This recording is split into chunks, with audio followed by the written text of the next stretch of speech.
All right, you're tapped into the Connecting Sociology podcast. It's a conversational podcast where we take complicated sociological concepts and we connect them to yours and our everyday life. I'm one of your hosts, Lake, and Aryn. All right, and so I want to let's kind of open up with a little bit of excuse our imaginations a little bit. So do you ever go home after a social gathering and feel completely exhausted? Or have you ever used the expression, I've peopled enough? Like, have you ever used the expression, I've peopled enough for the day? I'm done peopling today. Yeah, I'm done peopling today. And so what you're experiencing is called performance fatigue. And it comes from the very hard labor of maintaining your self-image in a sea of people that are trying to do the same. And so maybe you'll ask yourself questions like, well, does this outfit make me look like I belong in this space? Or do my mannerisms communicate the impression that I'm a nice and non-threatening person? Well, in today's episode, we're going to show some of the seams in society as we discuss American sociologist Erving Goffman's work of the presentation of self. Now, for that conversation to be effective, we have to set the stage, if you will. And we'll talk about the difference between the front stage and the backstage. So yeah, I'm going to start out, I try to avoid like the academic stuff because it's just making it accessible, but I do want to start out with this little snippet from Goffman's book, The Presentation of Self, in 1956, I believe is when it was written. But Goffman says, as performers, we are merchants of morality. Our day is given over to intimate contact with the goods we display, and our minds are filled with intimate understandings of them. But it may well be that the more attention we give to these goods, then the more distant we feel from them and from those who are believing enough to buy them.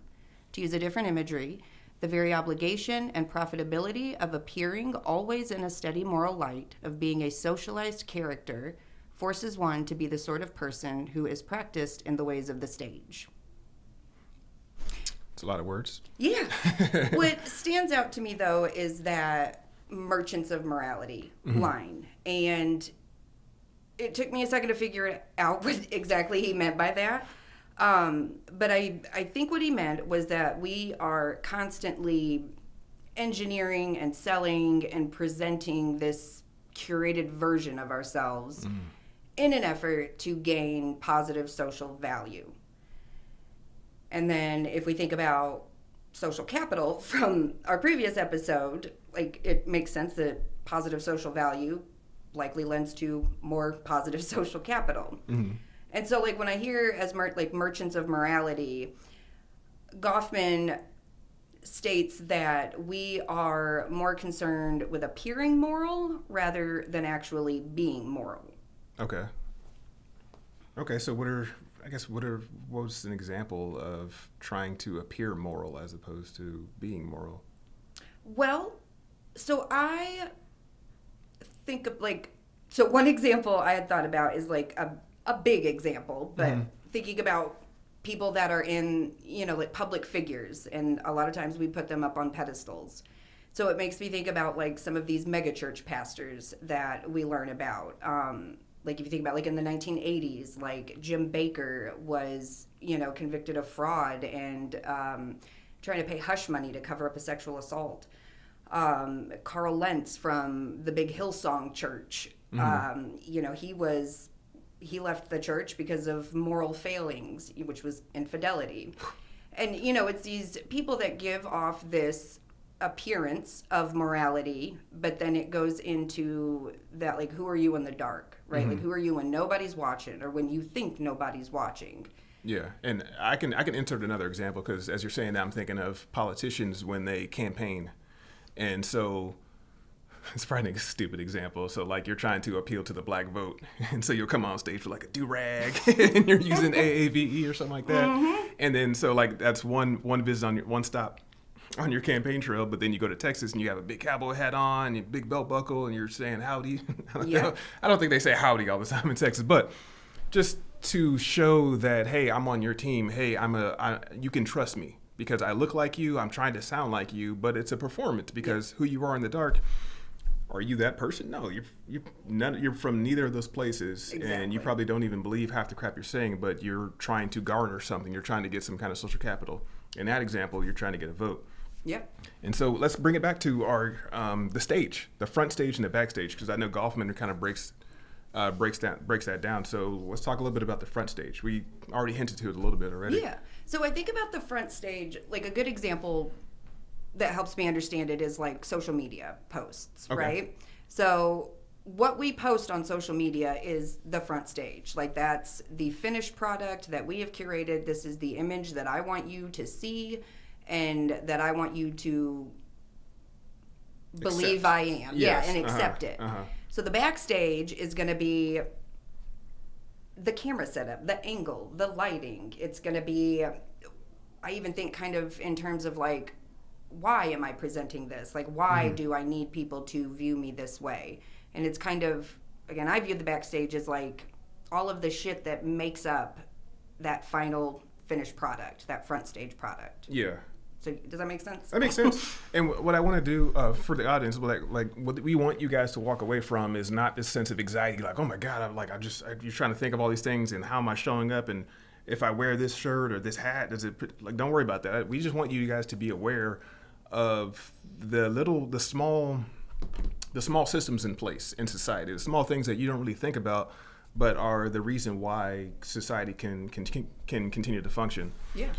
And so Goffman talks about the backstage as the place we can probably finally stop acting. But I've been thinking, does the backstage exist anymore? Because you mentioned social media, and it makes me think of how often our home lives kind of bleed into the front stage.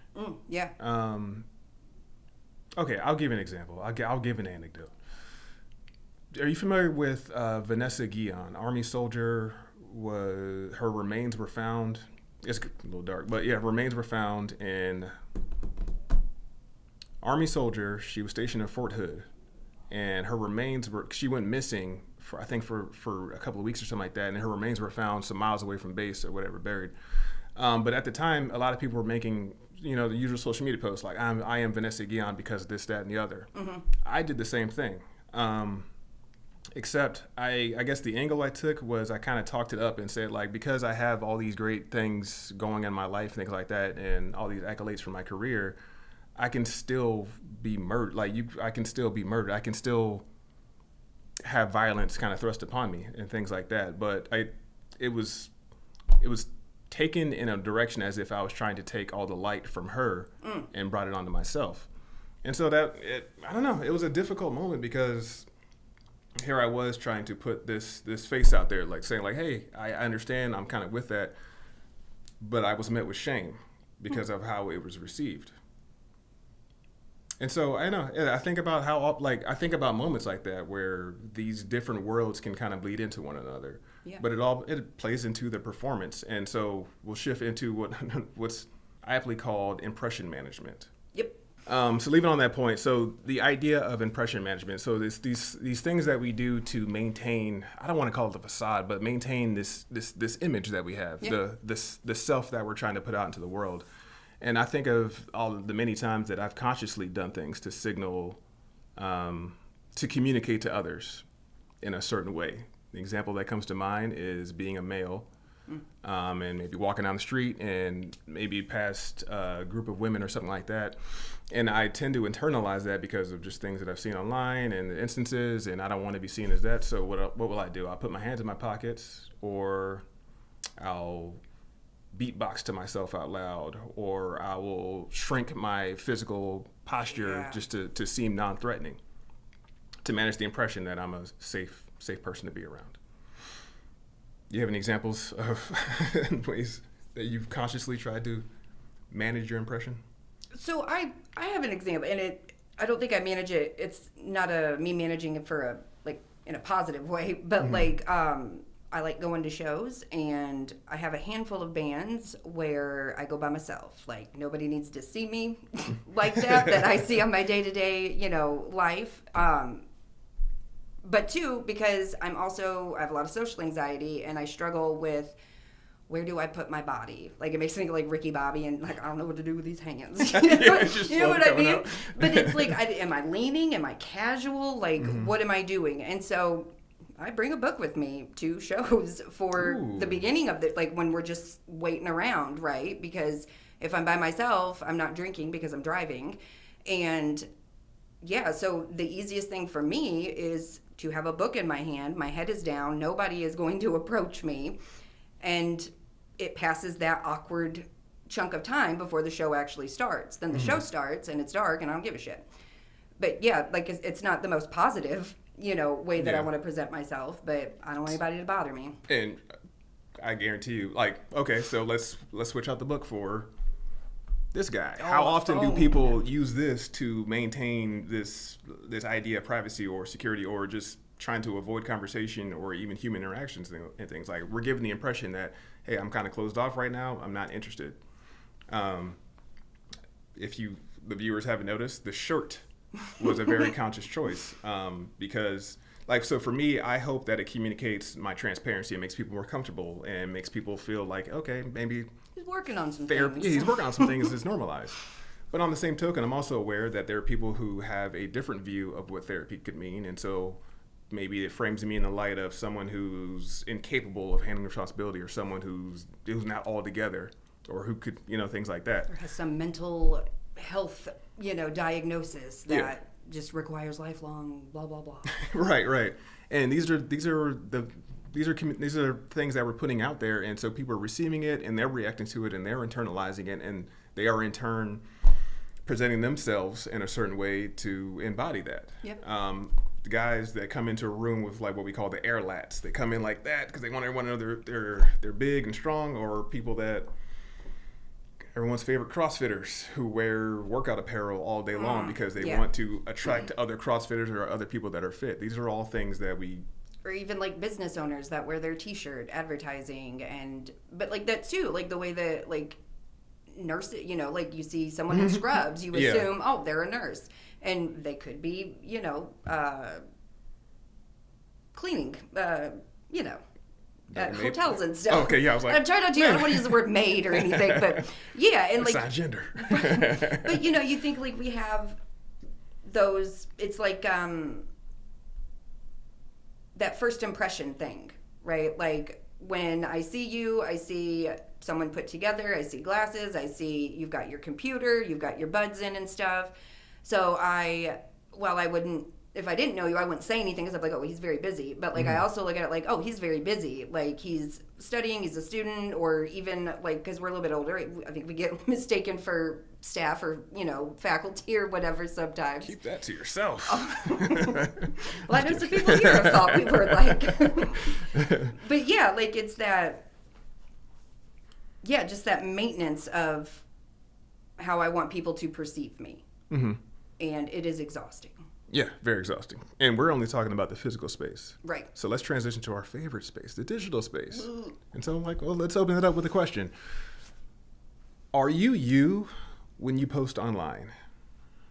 Well, I'm a terrible example because that's true. I don't, like, I lurk on Reddit, but I don't think I have ever left a public comment or anything. Like I had Facebook for like 2 or 3 years and I posted then, but that was it.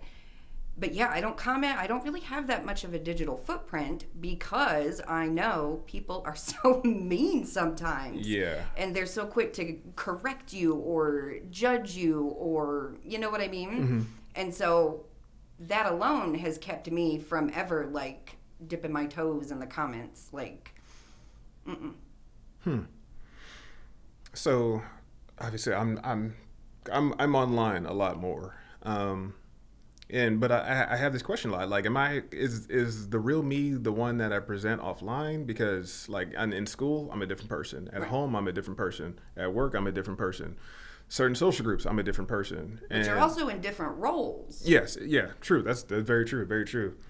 But I think online, because in the real world, we're operating off of norms. Things that society deems to be just, I don't want to use the word normal because we use the word normal, but yeah, things that society keeps, and I think we're vaguely aware of the general norms and we try to be ourselves, but at the same time adhere to those norms. Yep. And if not, you're considered deviant, and that's a whole other conversation.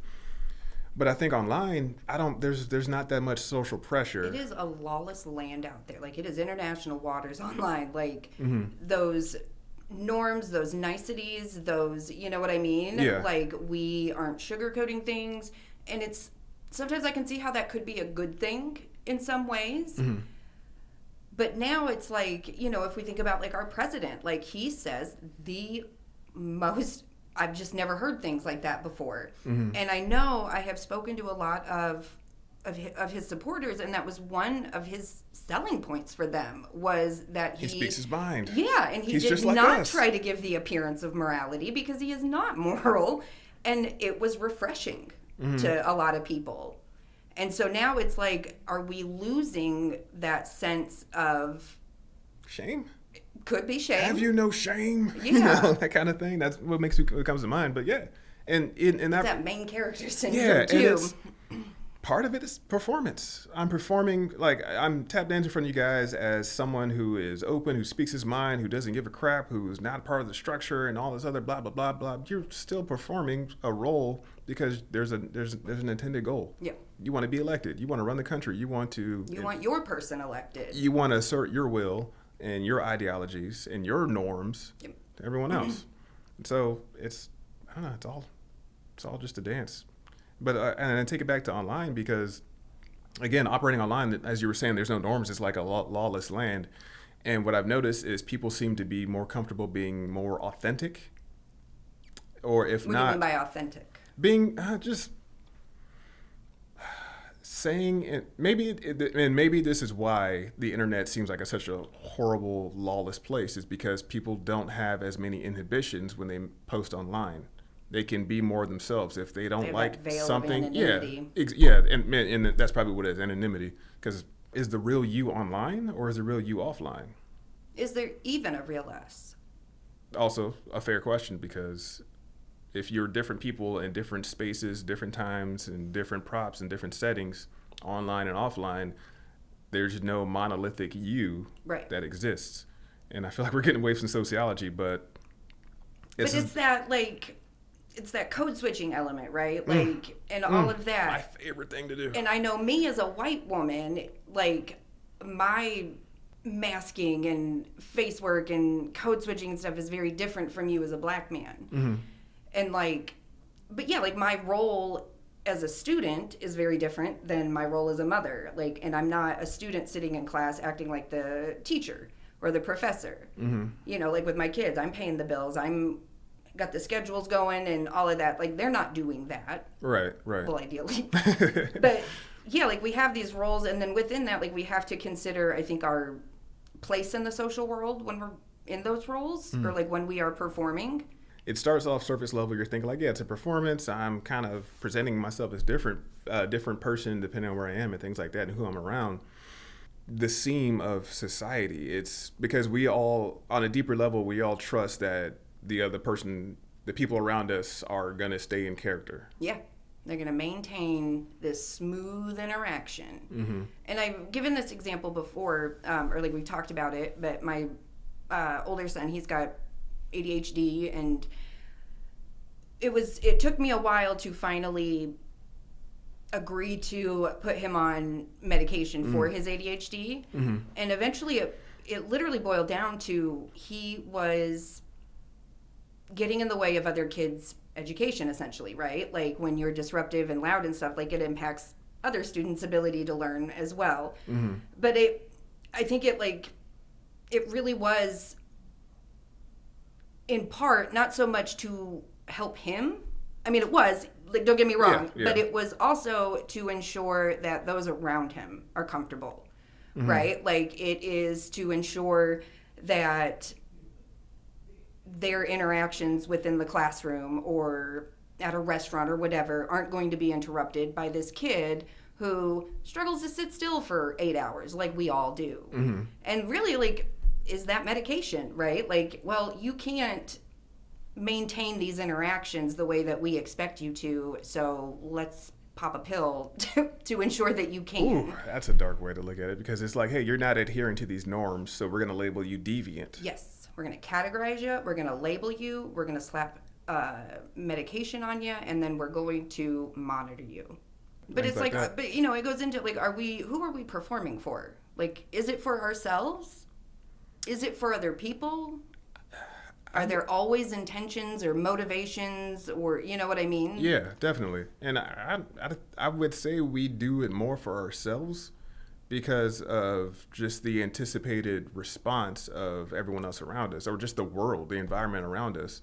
The performance is a survival mechanism to help facilitate us getting to whatever it is that we want to do in life. Even kind of piggybacking on our last conversation about social capital, we put on this particular mask in a particular space so we can gain social capital, we can gain some kind of advantage or some kind of benefit.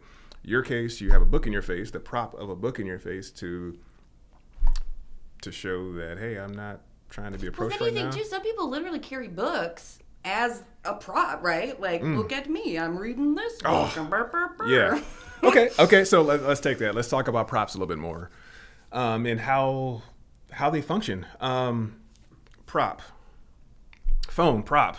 Yeah. If you have Stanley cup, that's a prop. MAGA hat, that's a prop. Big ass truck. Giant truck. And I'm gonna judge you. I think every episode will find a way to talk about people that drive. I mean, you think about flags and yard signs, right? And I'm not even saying specific flags or yard, any. And, you know, we had talked about, this one though, like people's backgrounds in Zoom calls. Like, you know what? And I know, like, because they've got like the Zoom backgrounds that you can have. And it took me about 1.5 years into COVID to realize those weren't people's. I was like, oh, you don't live in an atrium? Right. But yeah, like we have these background, right? And it is like some people are really meticulous about what is behind them because it makes an impression. Yeah. Just based off of your appearance, right? Like we talked about like school cliques. Right, and I know my terms are a little dated, but like you had the goth clique, you had the, you know, the preps and the jocks and the band geeks and all of those, you know what I mean? But everybody had a role that they played. And if you wanted to be in that particular clique, what did you do? If you want to be a adapted goth, you're like, I'm going to go hit up this Hot Topic and put these trip I'm pants gonna on. be a prep, I'm going to hit up Gap and Abercrombie. Yeah, and just to show to everyone that you are part of this group and that you belong. And as a parent, I'm sure that I will eventually feel some guilt if I cannot afford the clothing that my kids need in order to fit in, or the technology or whatever, like that they would need to, like, I think about like those big ass like calculate the TH whatever. Like I think about, I'm like, God, I hope nobody expects me to buy that because that is so expensive. It sounds like a lot, and so just take everything that we've discussed so far, all the examples, and just rewind it back to the beginning of your day and think about all of the considerations that came into play when you chose your outfit. Or maybe you had something coming up that you were going to meet someone new, or maybe you were going to try out for a club or something like that. And so you're doing all this mental work, like, okay, what can I expect in this space? I know, even recording today, like we, you know, like you wore a shirt specifically. Like I was like, well, let me not look like like I'm slumming over here. And yeah, like you're very, even if it's a subconscious, you know, like you are meticulously making choices and performing a role as a character within the world. Like those, like connecting with people and things like that is, if it makes you feel like we're all playing, like we're all acting and we're all performing. Yeah. And so it's like, we just don't know what the other person's going through or you know what I mean? It goes back to the sociological imagination. And why do you perform this way? Well, because of all of these systems and structures and values and things that, you know, built me up. And is there a such thing as a true self? No. Or are we just a collection of our roles?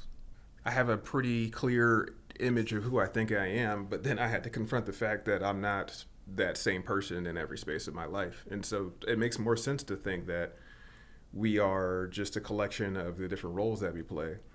And before we hit record today, you mentioned the first impression, and it made me wonder. So if we can recognize that we are a collection of roles, then what use is the first impression? Like, why do we put so much emphasis on the first impression that people give us or that we give to other people? Because I know we mentioned that, like, in new spaces, it takes me a while to warm up to people. It takes me a while to really be comfortable enough to kind of be my more genuine self. But if my first impression was this way, I'm gonna deal with some internal conflict in trying to be more comfortable and try to bring more of that backstage into the front. How do I correct what I've just messed up? Yeah. Like, oh, I'm sorry, you guys thought I was this super smart guy that knew all this stuff. Like, no, I'm actually the goofball. And it makes me wonder what is the purpose of the first impression? Why do we put so much emphasis and so much and then not later on down the road when we're still trying to maintain the relationship? And then we're shaming people for that's not who I thought you were. Like, right. Well, why did you put me on such a high pedestal? Yeah, like why didn't you give me that level, that compassion that I know you have for yourself, because you know as an individual how you are and what you think and how you feel about certain social situations, things like that. So and isn't that exactly what cancel culture is? When you think, it's just someone has let us down, or what I mean, has not met our expectations of what we thought that they should be, or the way that they should present themselves, and then we cancel them. And that's and then we log crazy. off. And then we go about our lives and do the same shit. Right. Meanwhile, that person's getting doxxed and yeah. But it's like we cancel them, and then it sends that message too that you fucked it up for yourself. You had your one shot and you messed it up. You're like, sorry, buddy, there's no coming back from that. You can't. It implies that we can't change and that we don't make mistakes and that we can't evolve as people and the way that our thinking is. And then it goes into the evolution of ourself. It makes me think kind of about soulmates, right? Like everybody's like, oh, well, not everybody, but some people are like, we've got one soulmate, and I firmly disagree with that. I think, for lack of a better word, soulmate, but I think we have multiple soulmates throughout our lives, depending on where we're at, you know what I mean? And I think we have different people that are supposed to be there for different reasons. But people that were with me 20 years ago, some of them don't need to be with me now because I'm not that same person.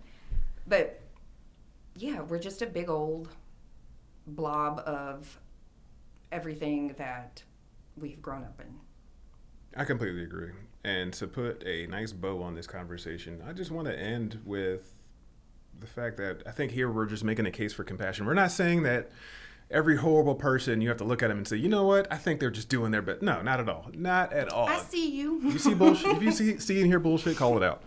But what I'm saying is just being aware that life is exhausting and everyone is showing up. I don't want to say everyone's doing their best, because not everyone's doing their best. But everyone is showing up in the best light that they can. It's what you're seeing is more than likely an idealized self. It's the self that they're trying to put out there because they want you to see them in a certain way. There's absolutely nothing wrong with that because we all do it. But just be aware that people are doing it and have a little bit more compassion when people make mistakes. Have some more compassion when people change and people grow and people mature, because that's what we're supposed to do, I thought. But online, you're not allowed to grow and change. No. And no, not at all. Well, this has been Connecting Sociology. Again, I'm your host, Lake. And I'm Aryn. And we'll catch you guys to the next one.